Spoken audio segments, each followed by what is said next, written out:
My name is John Saville and welcome to my course, Microsoft Azure DevOps Engineer, Implement Imperative Virtual Machine Configuration Management. I'm a Principal Technical Architect at the Dallas Microsoft Technology Center. There are many aspects to resource management in Azure, and for virtual machines, this includes configuration inside the guest operating system. In this course, we're going to look at how we can manage the guest OS using imperative configuration technologies that are running in Azure. By the end of this course, you'll know the options available for configuration across Windows and Linux guest operating systems and their capabilities. I hope you'll join me on this journey to learn all about VM configuration in Azure with the Microsoft Azure DevOps Engineer, Implement Imperative Virtual Machine Configuration Management course.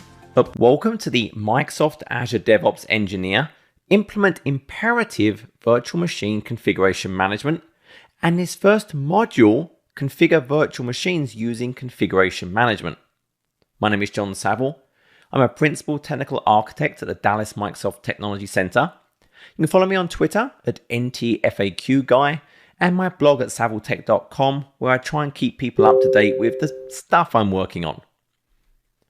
The goal of this course is to really look at virtual machine configuration using configuration management technologies and extensions available in Azure, deep diving into some specifics around configuring Linux virtual machines, and then using the custom script extension. This is super powerful and really a lot of fun to play with.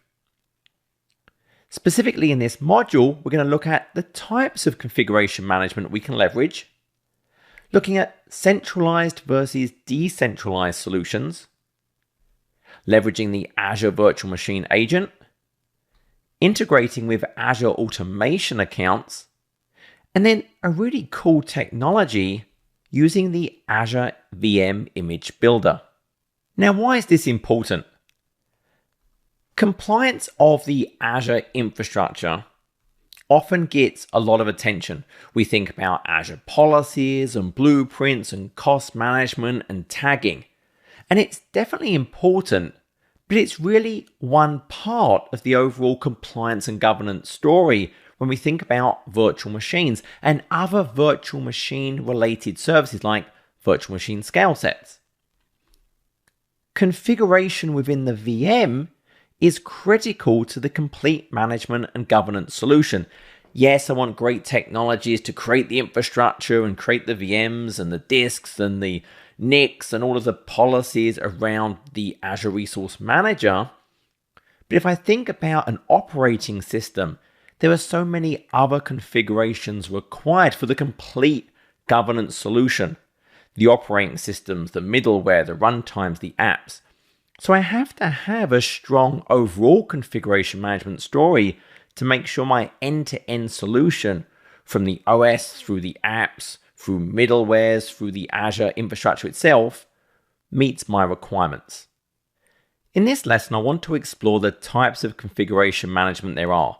Now, both Windows and Linux have rich native configurations available within the operating system itself, in addition to supporting a vast application and service ecosystem. There are massive numbers of services and applications available on both Windows and Linux. Now, configuration is required for a number of reasons. I can think about configuration for security. Maybe there's firewall configurations. Maybe there's password and shutdown and lockout configurations. Maybe there are compliance requirements, types of encryption. Maybe there's just functionality that has to be configured. Hey, I have this service.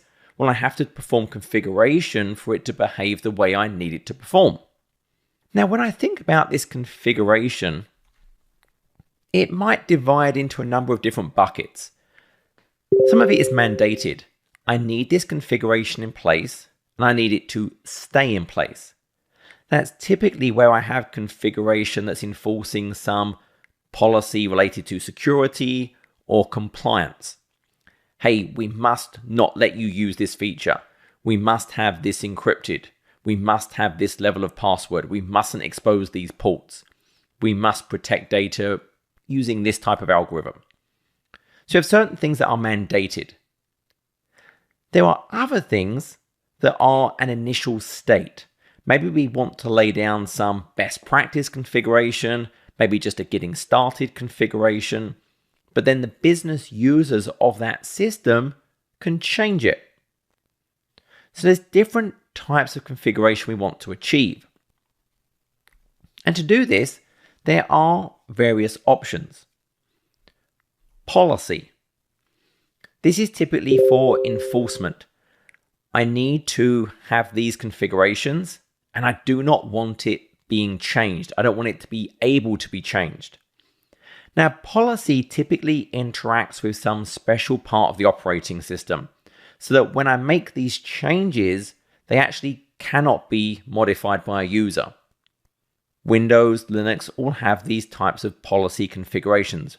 In a Windows, for example, this could be group policy.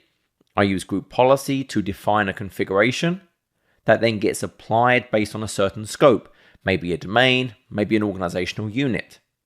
So I'm going to configure these settings that must be configured that way, and the users cannot overwrite them. This is why often we talk about being careful of who is made an administrator. If I'm an administrator, even if something's set with policy, typically I can find a way to override it. Then we think about declarative.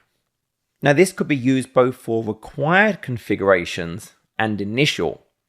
So declarative can be really good to set a desired state, and then this desired state can be enforced. Now the way it's enforced is there's a certain refresh. So yes, it lays down a certain configuration based on what I've said I want the end state to be, and maybe the user can change those things.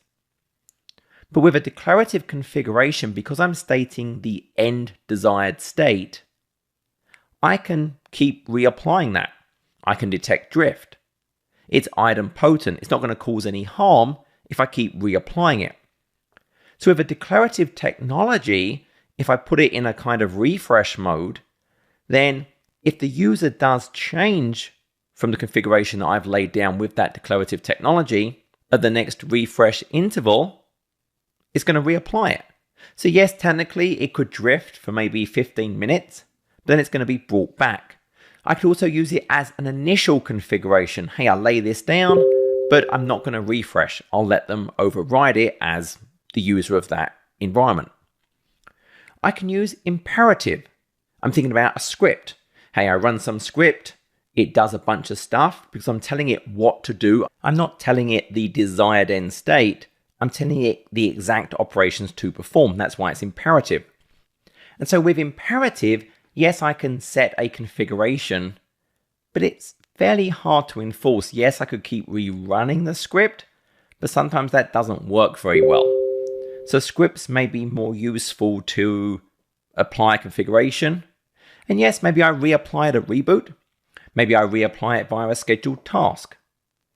But normally, imperative is, hey, I'm going to set some initial configuration, but I could, with some massaging, make it required as well. But as mentioned, both declarative and imperative will have some period of time where technically the configuration could drift. For a declarative like PowerShell DSC, there's an autocorrect capability at a certain refresh interval. With a script, it's when I decide to rerun it. Whereas a policy, that's going to interact with special parts of the operating system and not let the configuration be modified. In this lesson, I wanted to touch on a few examples as we think about the different types of configuration management. So from a declarative perspective, this is where I say the end state. This is what I want it to look like. Some technology, go and make it so.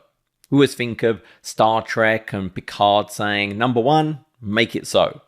That's a declarative technology. I'm not telling it how to do it. I'm telling it what I want it to look like. And then something has to work out. Well, does it already look that way? Do I need to change something to make it look that way? Or do I have to actually go ahead and perform that entire initial configuration? Because I'm describing the desired end state, The technologies are typically idempotent. That means I can rerun it as many times as I want, and it won't cause me any kind of problem. It won't make a difference.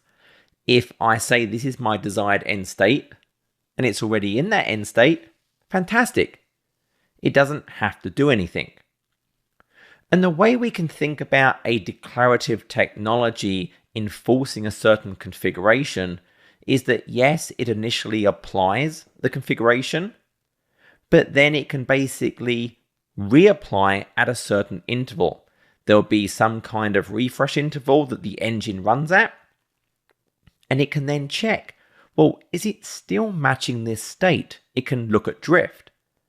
And if it's not matching that state anymore, well, I'll autocorrect. I'll make it match that state. And that's generally a choice we make when we apply a declarative technology.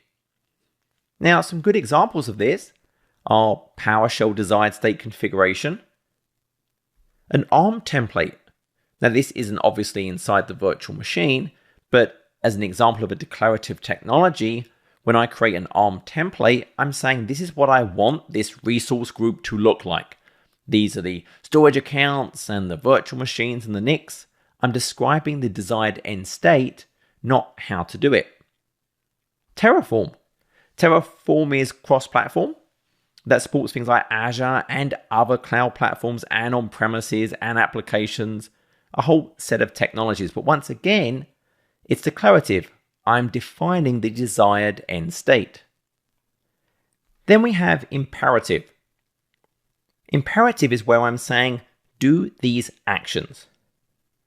I'm telling it what I want it to do. Now, if it follows those actions, performs those operations, then I should end up with the state I want it to end up at. But I'm not telling it the end state. I'm telling it what to do.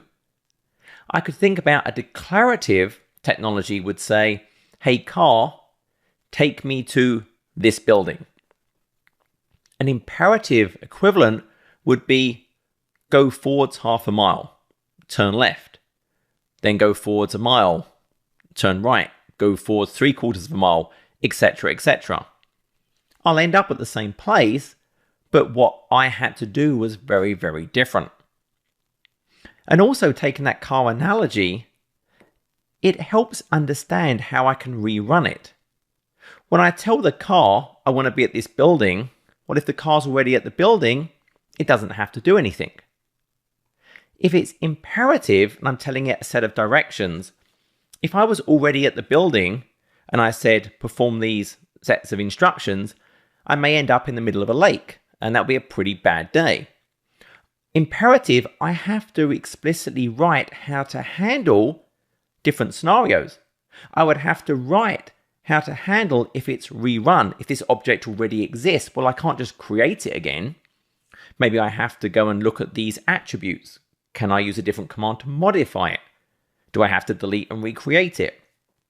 So imperative, I have to tell it what to do, which means often if I want to be able to rerun it, I have to do a lot more work in the script to actually enable that to be possible and act the way I want it to act.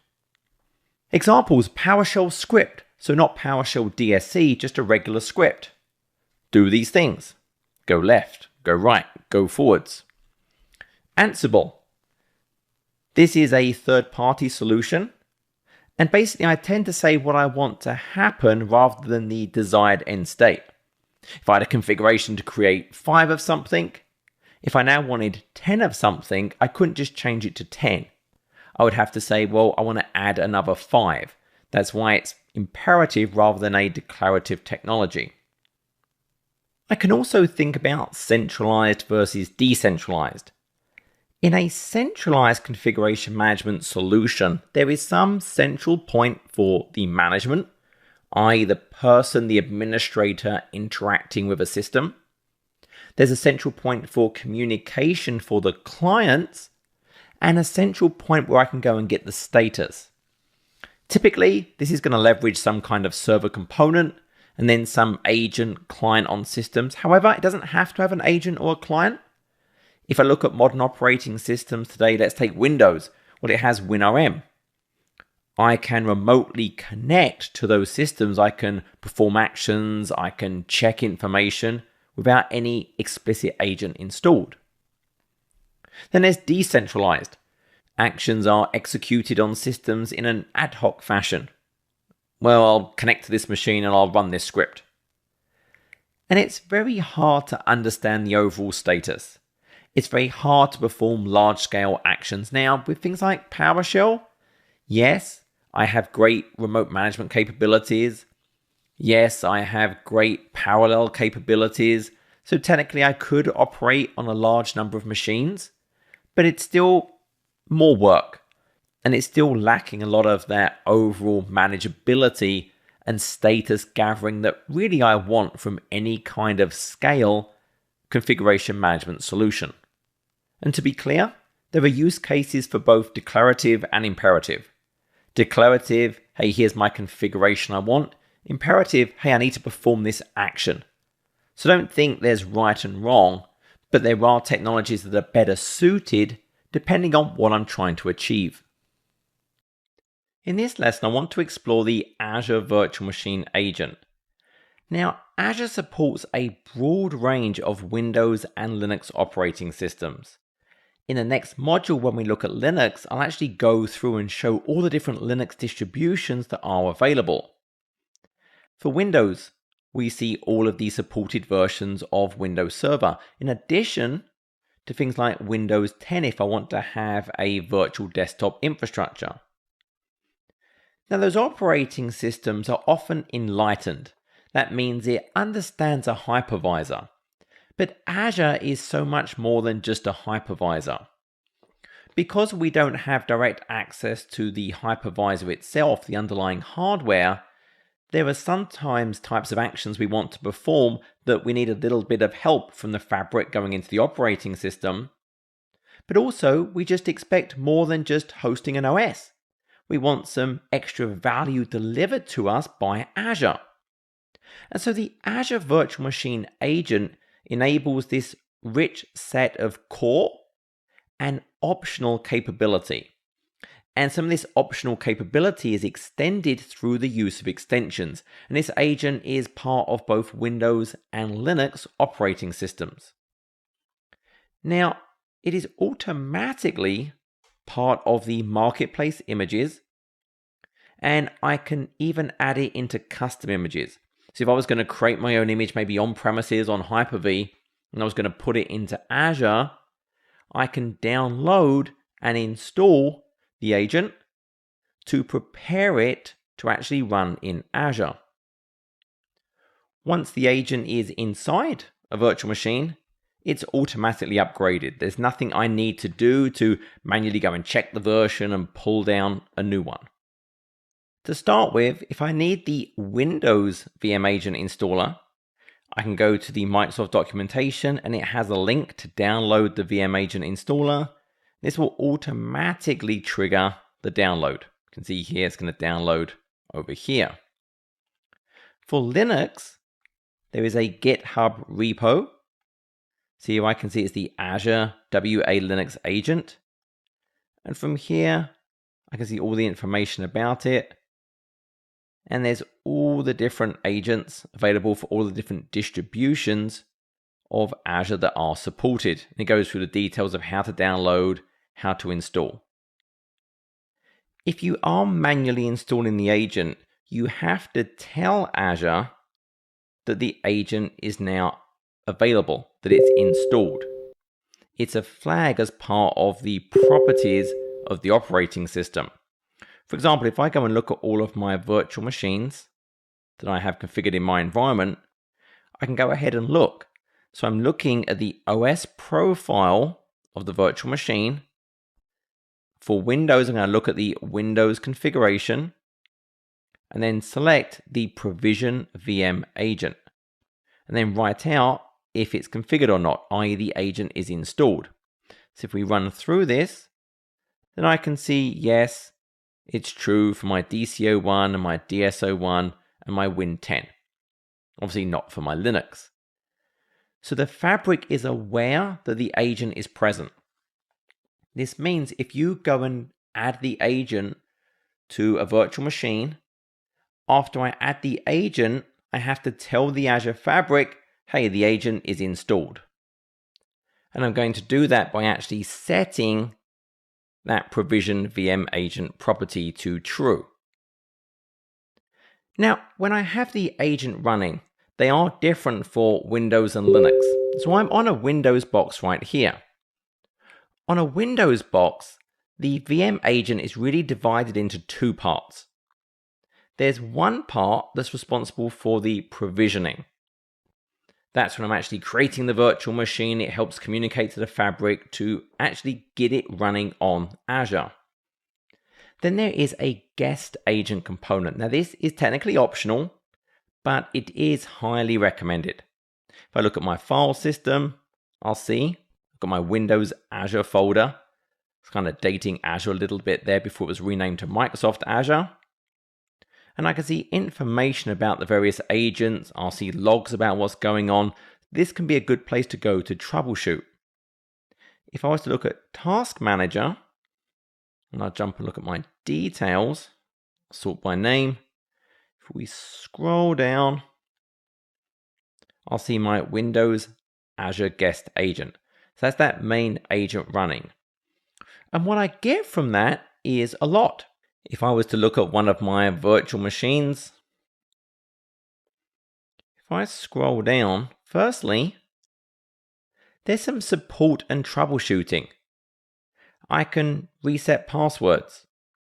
There are various troubleshooters that might reset the network connection. If I scroll up, I have certain operations. I can run commands. These are all working through that virtual machine agent. Additionally, it's going to light up extensions. So if I go up to my settings and go to extensions, we can see I have a number of extensions running. I have the core Microsoft monitoring agent. This lets it talk to log analytics that powers a lot of things. I have VM diagnostics that gets me guest information to the Azure Fabric. I have anti-malware, but there are many more. Some of them from Microsoft, some of them from third parties. But these work through that agent to get installed, get configured, to bring additional capability to my virtual machine. So these extensions are super powerful to get more than just running a VM on a hypervisor. Likewise for Linux. Linux is a different agent. If I go and look here, this is the WA agent. I would see that running on my Linux operating system. But once again, there's capabilities. Hey, I need to reset a password. This uses the agent to go in and either change the password of an account or will actually create a new account based on what I configure. This does the same on both Windows and Linux. Once again, I can run commands. And once again, I have a set of extensions available. I've got some VM access, diagnostics, once again, log analytics. I can log into Azure AD, but I'm kind of spoiling things there. If I do add, once again, a number of extensions working via that VM agent to bring additional functionality. On the Linux side, there is an alternative to the VM agent for a number of things. This is Cloud Init. I'm going to cover that in more detail in the next module where we really dive into Linux. But the key point here is the Azure VM agent is core for certain operations like the initial provisioning, especially on Windows. It enables additional capabilities from Azure into the guest operating system that ordinarily wouldn't be available. And it enables me to use these extensions to bring more value to the platform. In this lesson, I wanted to talk about the Azure automation integration when I think about imperative VM configuration. Azure automation provides a robust and secure execution engine for PowerShell, PowerShell workflows, and Python. So why do I care about that? Well, think about I have a script and I want to run that script against a bunch of virtual machines. Maybe I need some secret stored as well to actually utilize as part of that communication. Well, Azure Automation will give me that capability. It's hosted in Azure, so it's provided me with a runbook engine. A runbook, for example, is a PowerShell script that it will execute. It can execute based on some kind of trigger. I could execute based on a schedule. And for virtual machines running in Azure, it's going to have a very easy communication path to them. Now, I could also run it against virtual machines not in Azure. There's something called a hybrid runbook worker. This is an agent piece that will communicate to the Azure Automation account, and then essentially proxy commands that need to be executed from the runbook engine, and that agent, that proxy on the other cloud, on the on-premises network, would then communicate with the machines that aren't running in Azure. I can therefore think about, well, hey, I can create runbooks. I can create a runbook, which could be a PowerShell script. It could be a PowerShell workflow if it's a longer running type activity. There are assets in Azure Automation accounts. For example, I can have credentials. This will securely store them. It will use Key Vault behind the scenes.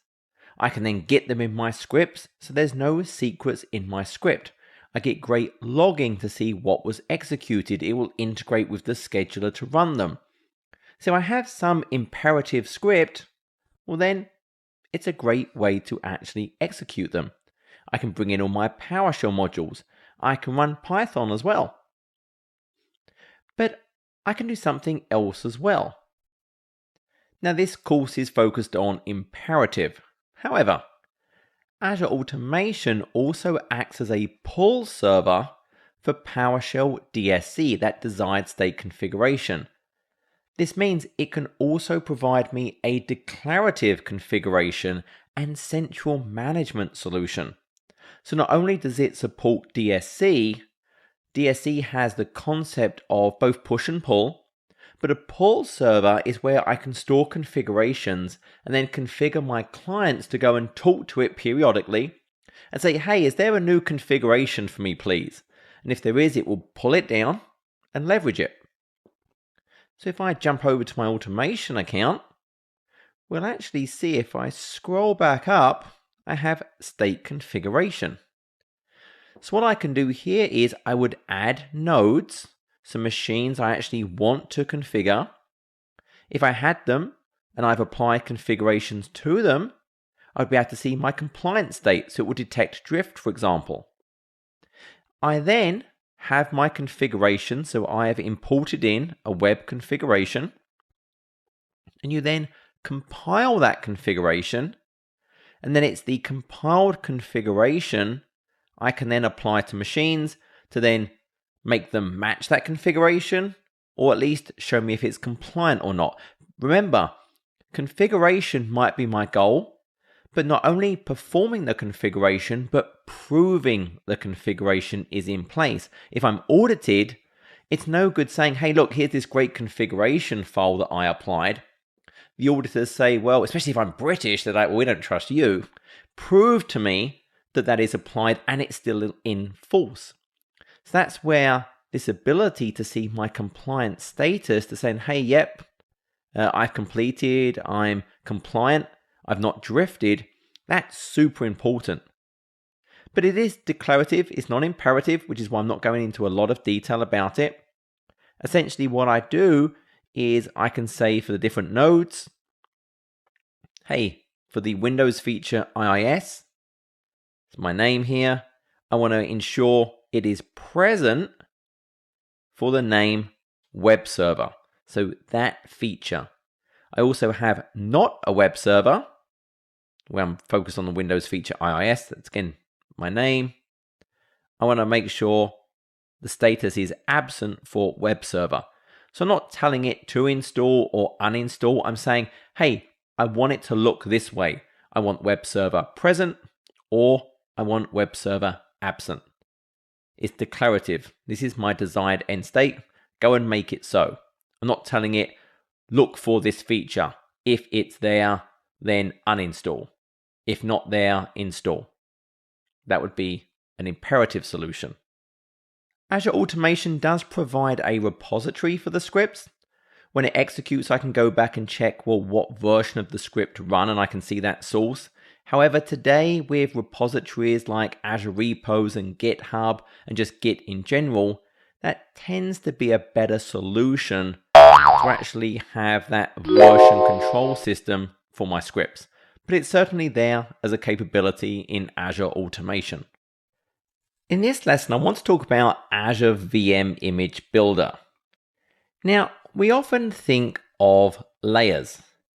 I build the infrastructure, and by infrastructure, I mean the Azure Resource Manager components, the virtual machine, the disk, the NIC, etc. I maybe build a custom image, and we're going to get to why in a second, or I at least lay down an image. Then once I have the image deployed to that guest operating system in the VM, I might overlay components. I install runtimes and middlewares and applications and configurations. Now, where possible, I want to use a vanilla image. And by vanilla image, I mean it's just the OS. I take the marketplace image because that's patched for me. It's generic. I don't have to maintain lots of different images for every possible configuration. And then any customizations I require, I apply as part of the actual deployment. So I lay down the image, and then once the image is installed and the OS is booted, I then use a technology to apply my configuration to install my applications. This could be imperative. Hey, I'm running a script. It could be declarative. Hey, I'm applying a PowerShell DSC configuration. There are options available to me. However, sometimes I need a custom image. It may include predefined configurations. It may include software. It may include security settings. Maybe I need a golden corporate image to meet those security and compliance requirements for both Windows and Linux. Maybe all the steps I need to perform take too long. Imagine I take a base image and then install my 5 applications. Well, it takes half an hour. That means it's going to take 35 minutes to create a new VM. If I had a custom image, well, it'd still take 5 minutes. So that's a more attractive scenario to me. But creating those custom images can be fairly painful. Well, Azure VM Image Builder provides me a pipeline to build images to meet my requirements. I can bring my commands, my scripts, my image artifacts. It will handle the restarts. And I can do that from certain ISOs, from Azure Marketplace images. I can update my own custom images. I can do hybrid builds, create images for Azure Public, for Azure Stack, using that same process. From a capabilities perspective, the goal of Azure VM Image Builder is that we can take an image. This image can come from the marketplace, or it could be a custom image that you've previously created, or it can be an ISO in the case of Linux. So that's my starting point. From that starting point, I can then apply multiple customizations. Now, there's a number of different capabilities that I can leverage, and I'm going to go into more detail on these in the next module when we go into detail on Azure VM Image Builder. But for example, I could run scripts. I can run inline commands. And one option for leveraging this could be integrate with a release pipeline. Think about it. I have some build pipeline that produces some new code, a new executable, whatever. And then I could have a release pipeline that takes that artifact created from the build pipeline, and then I want to create a new image containing it. And that image then maybe I go and deploy to a VM scale set. Maybe I make it available in a marketplace. But it's a great way to automatically create a new image as part of any updated release of my application. Now, we are going to go into much more detail on this in the next module. I wanted to quickly show you the documentation page. Note this is in preview at time of recording, and it also has a very nice how it works page that can help you visualize exactly what's going on. Thinking about taking that source, going through the customizer, and then that distribution. So take a look at the Microsoft documentation if you want to sort of dive in right now. Now, this did start with Linux, but it also now supports Windows. It integrates with the Azure Shared Image Gallery as one of the possible outputs. So I can create a VHD, I can create a managed image, and I can create an Azure Shared Image Gallery image. And I could do all three if I wanted to. I can have multiple distributions for a single instance of the template. Now, a template is what's used behind the scenes. It's not an ARM template. It looks very similar because it's JSON, and I can actually embed this within an ARM template as part of a larger deployment. But that template is used to define really the three key parts. What is my source, i.e. that marketplace image or my custom image or that ISO for Linux. My customizations, running those scripts, running those commands, maybe doing a reboot, etc. And the distribute phases. And from that, there's really a huge scope of what I can do with this solution. Now, one of the questions that commonly comes up is, well, if I have this custom image, can it patch it? So it's not going to patch just out of the box, say, hey, patch this custom image. But absolutely, it can support patching your custom images because one of its sources can be a custom image. So I could actually create a VM image builder template that takes a custom image as its source. As part of its customizations, it could apply patches, and then the distribute could be an updated custom image. So I could absolutely build a solution to patch if that's something I need to do. And as I mentioned, we'll go into some details on this in the next module. Summary: in this module, we explored the types of configuration management available, both centralized and decentralized solutions, the importance of the Azure VM agent, integrating with Azure Automation, and then using the Azure VM Image Builder.